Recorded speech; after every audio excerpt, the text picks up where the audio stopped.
Hi there, actually here, playing a bit of the original Quake from ID Software, released in 1996, I believe.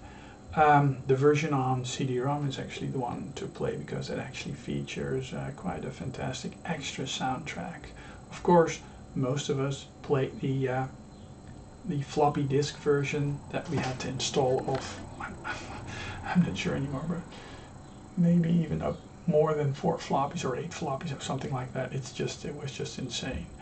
Of course, everyone was playing the shareware version at 320 by 200 pixels because most of our systems weren't able to cope.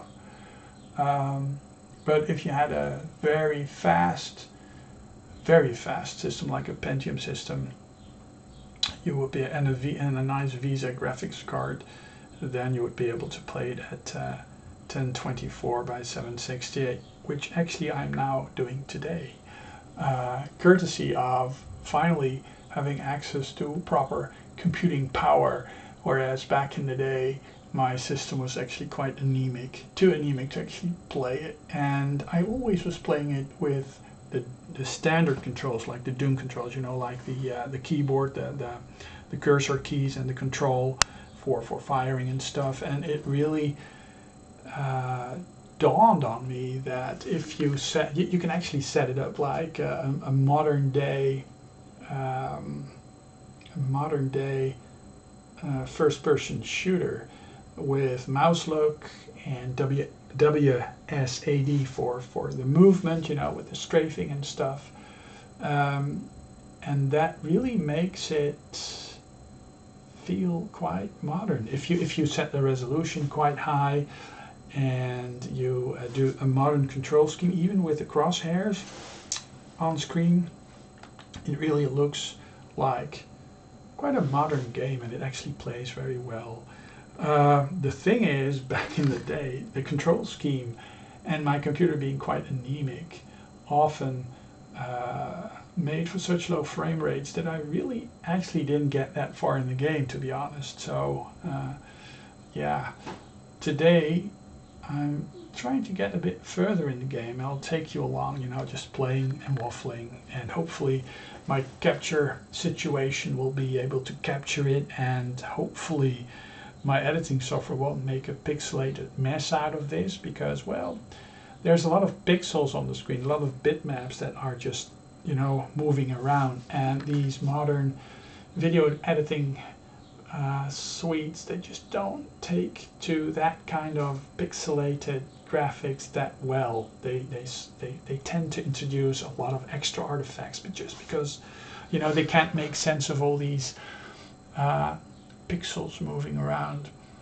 Yeah, first-person shooters. Quake, I mean, of course, Wolfenstein was the first, and then we had Heretic, and we had Hexen, and Heretic, of course. We had Hexen, Blakestone, Wolfenstein. Yeah, those were the first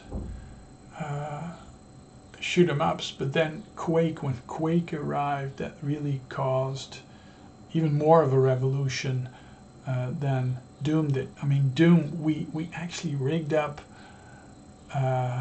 novel NE2000 network cards with coaxial cables and terminators and stuff, and running novel light.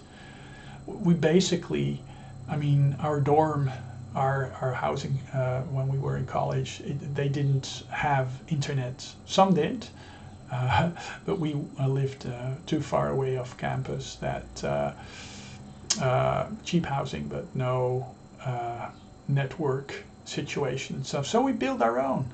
We actually the coaxial cable was all over the place. It went even outside, you know, and it poked through walls and stuff. So we had a nice little network in the early 90s. We built it ourselves, and we had Windows messaging, and we actually had we were actually beta testing Windows 98.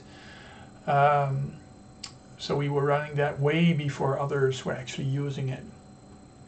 And yeah, keeping up with the hardware really was a thing back then, because, well, your system really became obsolete the moment you turned it off. It really was crazy. So I always was building systems. You know, often I had 3 systems. You know, one main rig, one experimental rig, and one rig I was building, and I would just move them around. I actually was providing a lot of support for my fellow students, you know.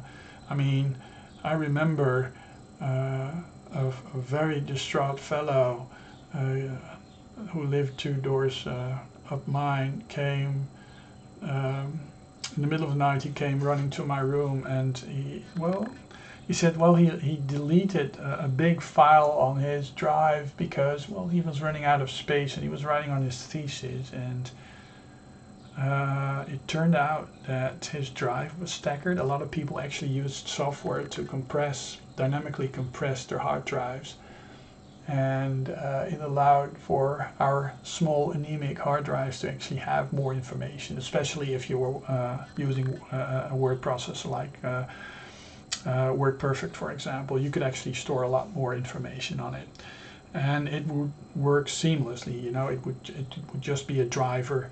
I mean, the computer would boot normally, and it would just be this driver, and the program was called Stacker, and it would just present the hard drive to you as a compressed drive. And, well, this dude had been running out of space on his stack drive, and he figured he would just delete some files that, you know, he could lose. And then I think he probably booted without the driver being active, and he saw this huge file which took up most of his drive, of course, and he decided to delete it.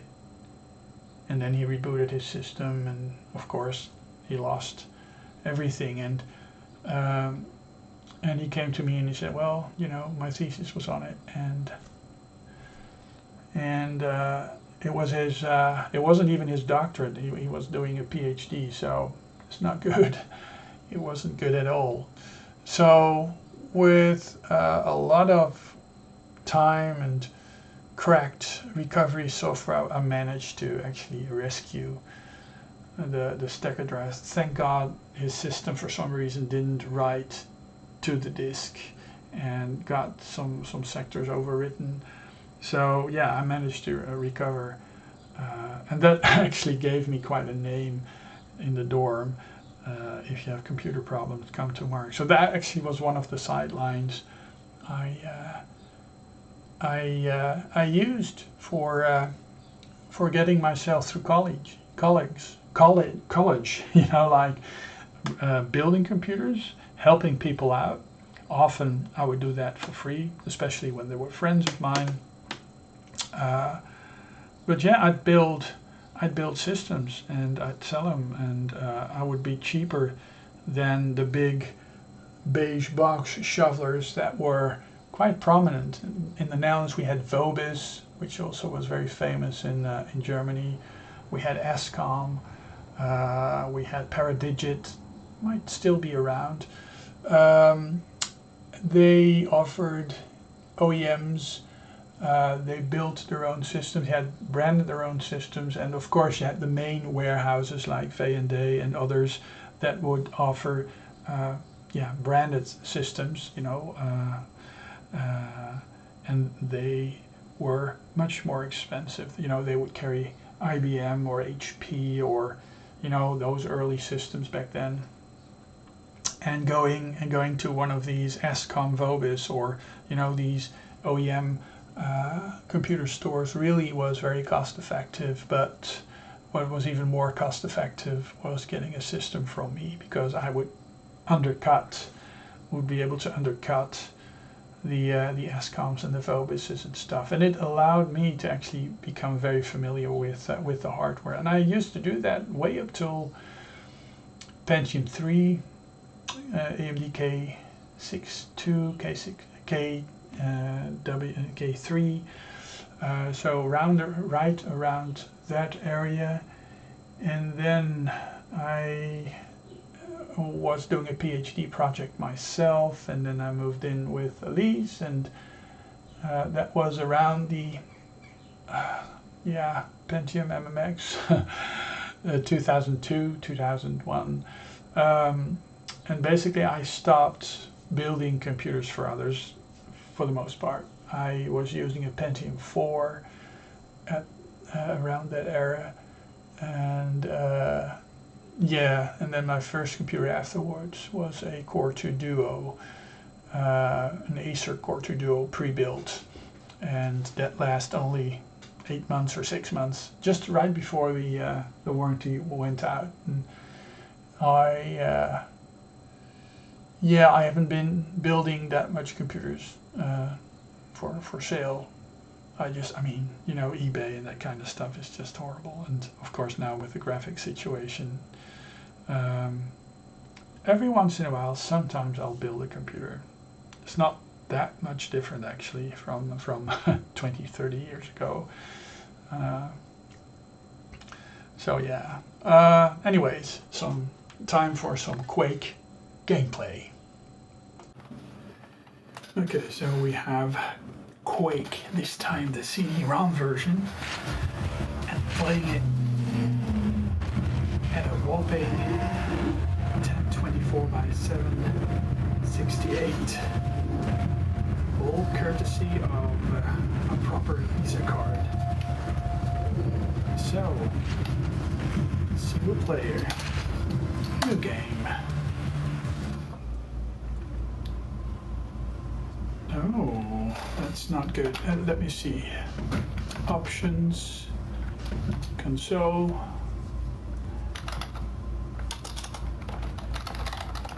Mouse look, no. Mouse look plus, look plus, and look. Oh gosh, what was the plus look, crosshairs, crosshair 1.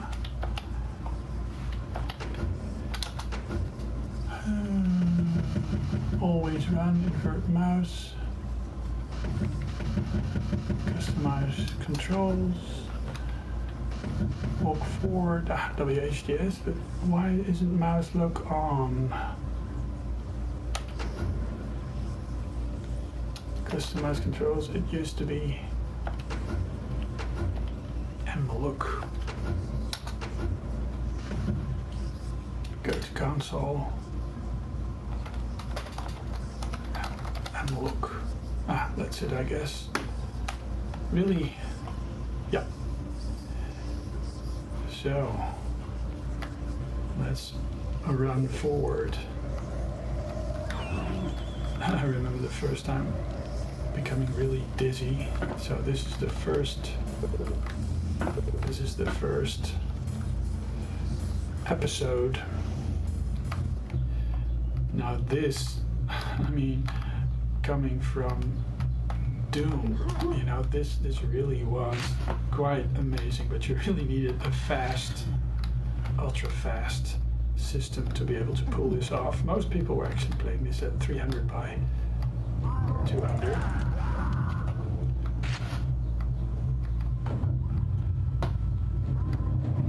And of course this actually introduced true 3D graphics. I mean, everything was 3D. And also things on top of each other. And this really is not much different than your modern day shooters. I mean, it basically controls the same, you know.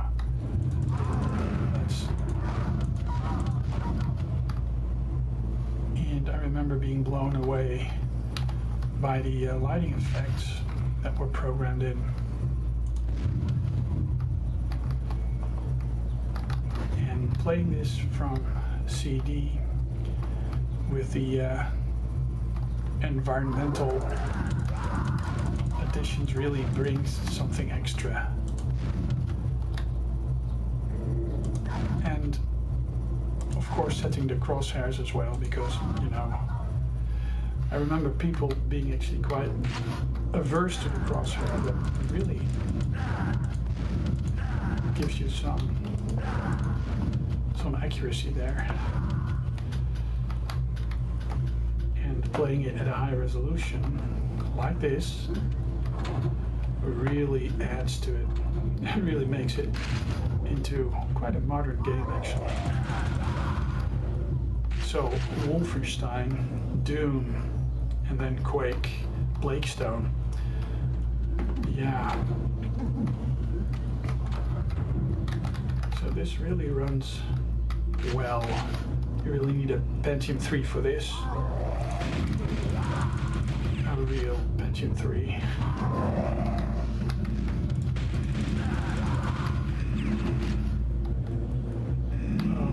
Let's do that. Oh, and I never actually got all the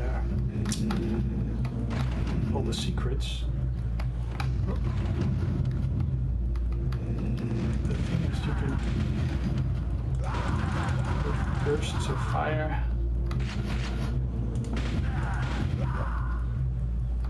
So let's do the. So there's this extra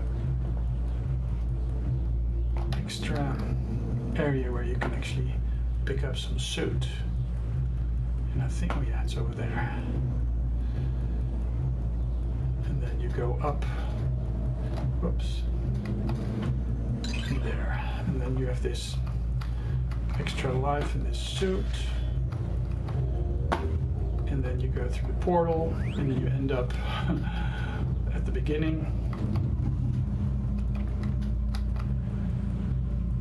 There's something there as well.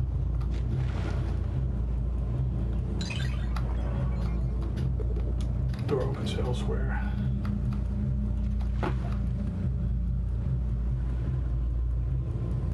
Yeah, have I put myself in a bad spot now?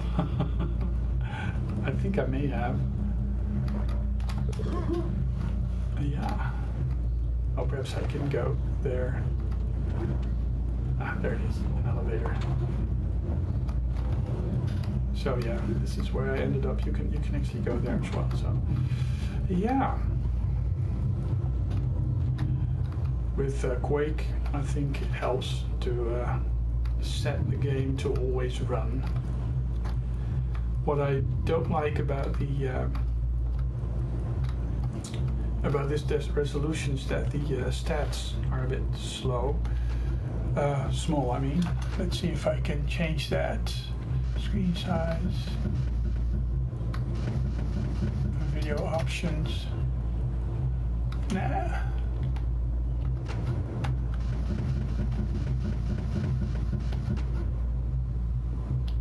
No, I don't. I think we'll just have to live with small stats.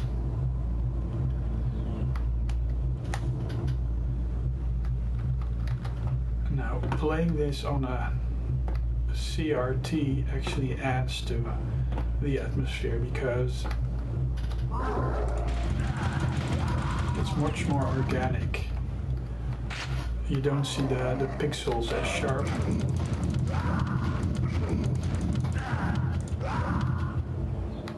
And once you've reached this, I don't think you'll be able to go back. Oh, you can. So are there any extra areas that I missed? Probably, but let's go ahead. Let's see how far I can get into the game. It's been quite some time. Not sure last time I played this, but I can still go back. Oh, I remember that there was a bug when you couldn't go back once you've gotten to this point. But yeah, look at that. I mean, the shades and the shadows, and you know, the baked in lighting effects. This is actually what a lot of modern games these days still do. You know, they fake lighting and they create an atmosphere this way. There's no actual lighting going on here. It's just textures mapped onto polygons, and everything is handled by the computer.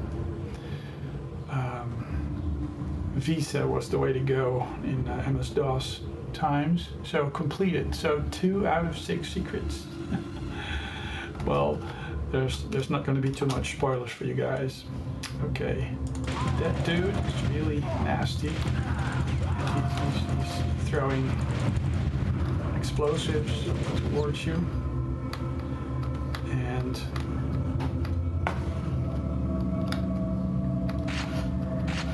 you really need your mouse tracking to be quite fast. Okay, there's an extra set of ammunition. You don't want to be underwater too much because you'll be out of breath. So all stacked up on ammo. Look at that. An ominous sky. Quake 2 really adds to this. And especially when played at a high resolution, the difference between Quake and Quake 2 isn't that much. This dude is gonna...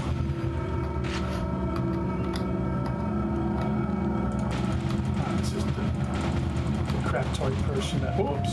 Explosives. What? Another explosive. The moment he sees you, he's gonna throw stuff at you. Ah, he's dead. So, the moment you set it to high resolution, it really adds to it. This basically, I mean, this was only possible on high-end systems that were basically very much capable of running the Windows XP.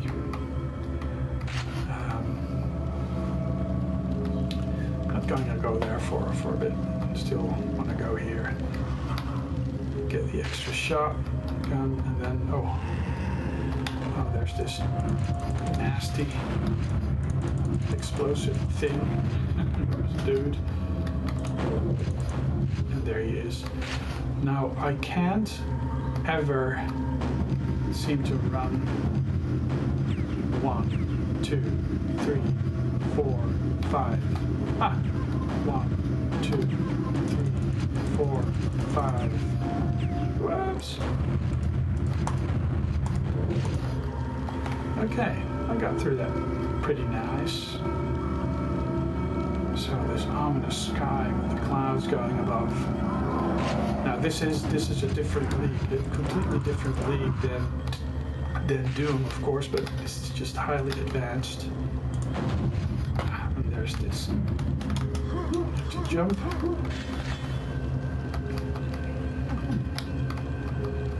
So there's all sorts of new mechanics. And I believe a big difference with the engine is that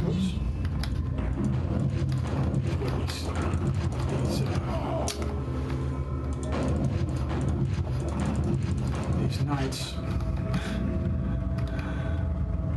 Wow. The big difference in the engine was that it allowed a better geometry, where everything wasn't laid out flat in a flat map, but there was more possibilities, like rooms being able to be on top of each other. That couldn't be the case in the original Doom, which was good because that allowed the maps to be stored in a much smaller memory, and it wasn't as taxing on the system. These maps were actually pretty large, you know, like 28 megs or 16 megs, so you really needed a computer with a lot of memory and memory capabilities. Yeah, let's go there. To be able to contain the map. I do believe this game actually supported swapping out the memory to a swap file. Basically, it allowed for virtual memory, much in the same guise as Windows used to do, you know. So I need a key. I don't think I had the key already. No, it needs a key. Oh, no, I already have the key. Oh. Nasty, nasty. It's not good for my health. Health. Whoa.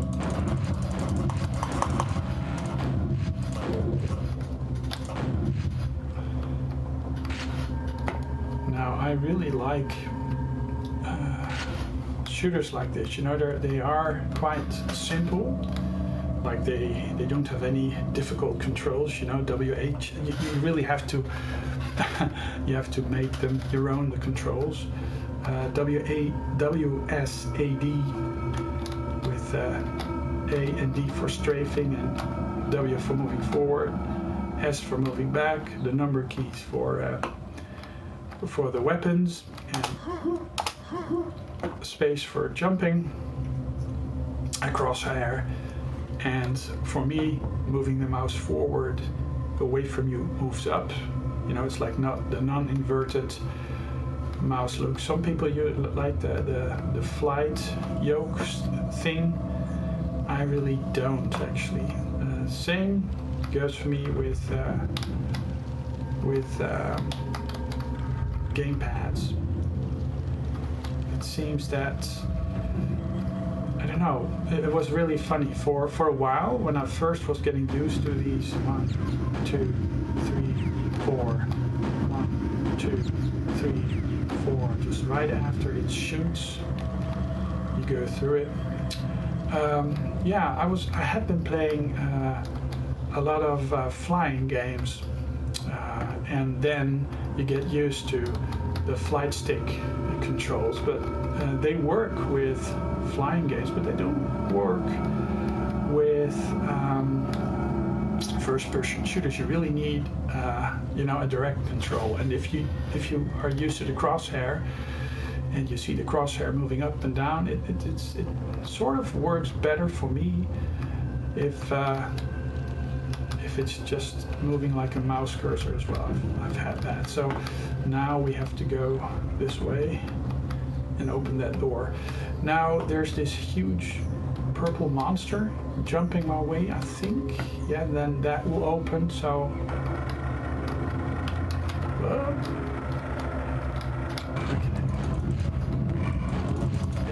It'll be on top of you, and you have to jump out of the way, and it's really nasty. And my health is just about down to 0. It's not good.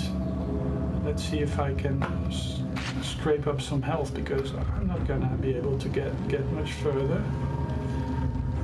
For some reason, my health is really not getting much better. How do I get there? There's this, I think there's this portal thing that actually gets you there, but now people very familiar with this game will go just like, oh man, just do this, do that. But yeah, there's some extra. No, health is up to 1,000. What is 0? Is that my ammo? Not sure. I totally forgot. So the ammo is like, oh yeah. So the most left, I'm not sure what that is. It's not my health, so.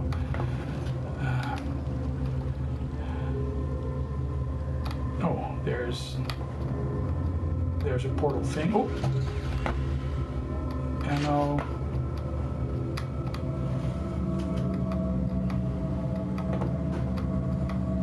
There's another portal thing. Oh, that just moves you in the same direction. So yeah, this was intended to help you get out of the way of that nasty critter. Going here, I think it sets off a... Oh.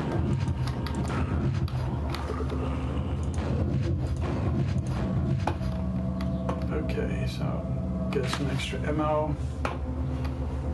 Now, going back. That was just an extra thing. I think I really need to go here. Yeah, let's open the door. Okay, so this is actually zero secrets. killed all the critters. Yeah. It really works well actually at 1024 by 768. Yeah. So now instant death will be imminent. Whoops. Zombies coming your way.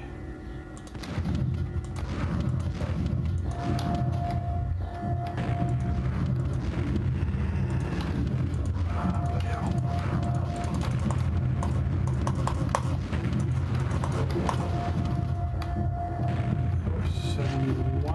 Not good, not good, not good, not good.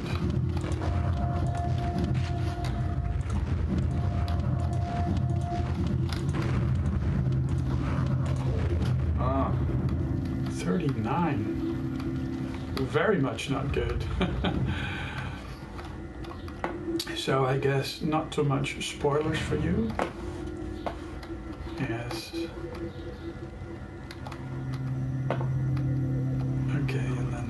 This one, and you get this, whoops.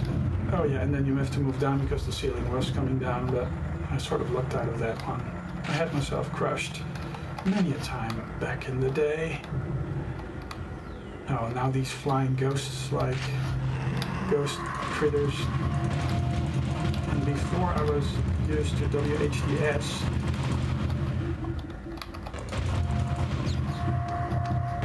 strafing really is the thing. You really need your strafe and moving out of the way. Whoop. 25, so yeah, it's not good. It's not good.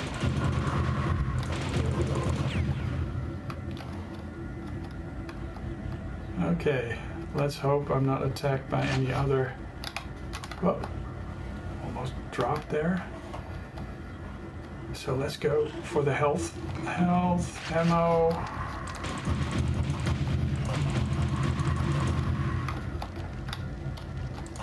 Flying ghost-like thing. 41 health. There's bound to be more. And then there's another one. Let's...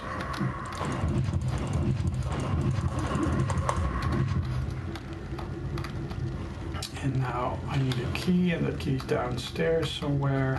It's over there. And then more zombies are gonna come my way, and I just leave. And I'll just...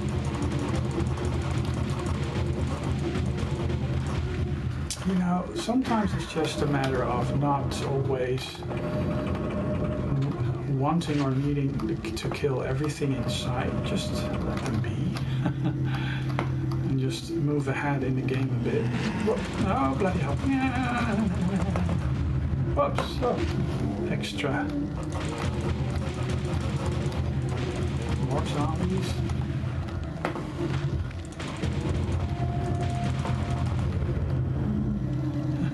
More health. And an escalator. Oops. Yeah. Ah, some extra. Okay, so I actually found some secrets here. And now they keep on reanimating. Now, wasn't there this... Oops. Just die already.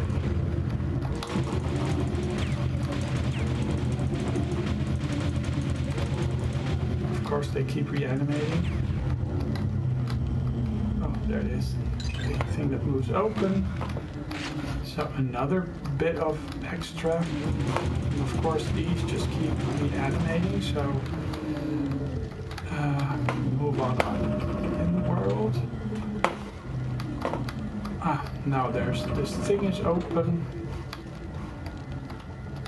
And then there's this health bit.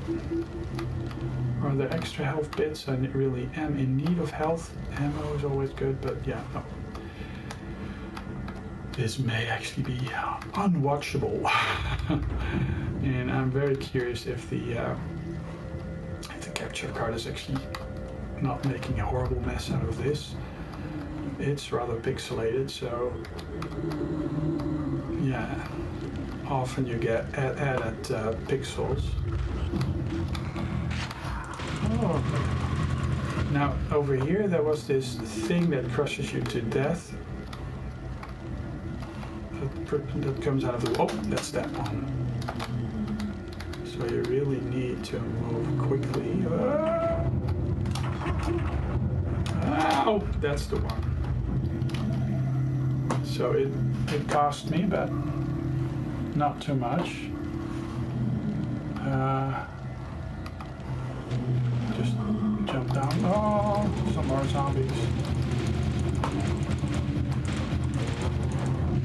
The zombie theme really makes this a very modern looking game. Oops, yeah, let's move on up.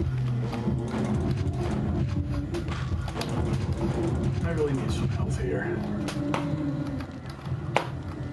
And they keep reanimating, so... Hi there, hi there. Okay. Where to go now?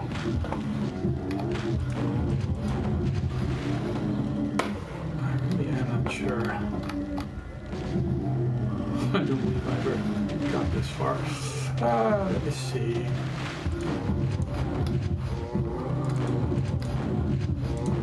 Let's not go down. Perhaps I should go this way, or possibly something opened up elsewhere.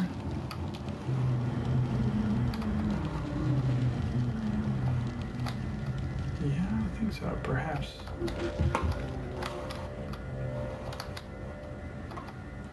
there's another door. We've been here already. Going back probably doesn't help.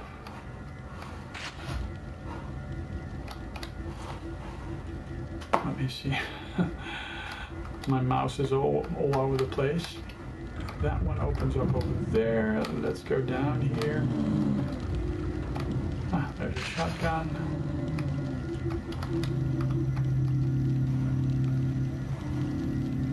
Possibly, if at all avoidable, not go there.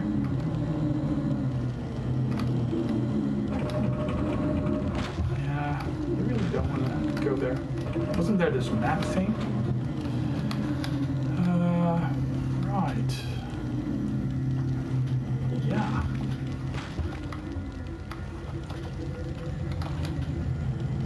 Now I must admit that I was so bad at playing this with the old control scheme, like the cursor keys and stuff, that I really never got very far in this game originally.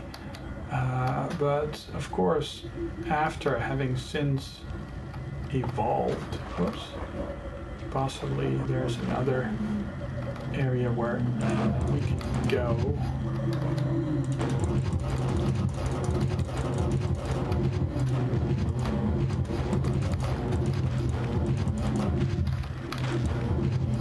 So they really are reanimating quite fast. You really get stuck. So I've been here, right? Yep, I've been here. So that's just not the way to go.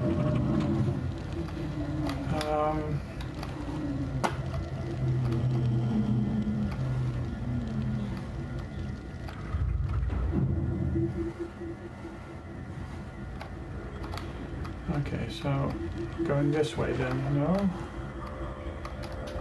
this is really, no. So that way I went, perhaps, no, that way, no. So there's only one way you can go. There's hordes of these. Let me see, perhaps.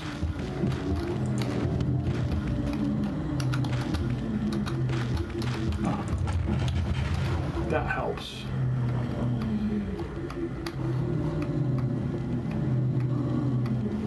At least with hordes of these critters.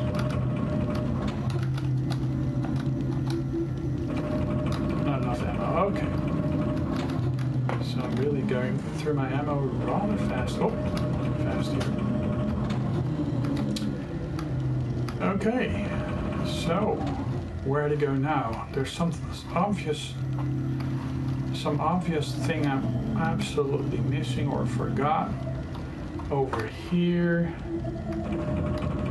there's this thing, yeah. So you want to go this way, or you don't.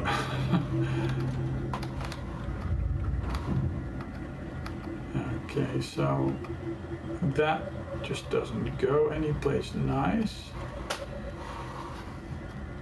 So something over here must go someplace nice. This is all that horrible spot. So you'd think this is the way to go. You want them up there.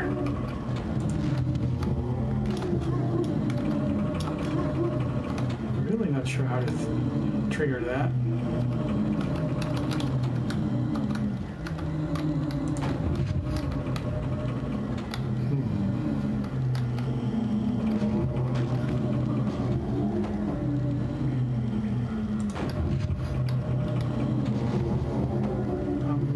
Seriously missed out on that.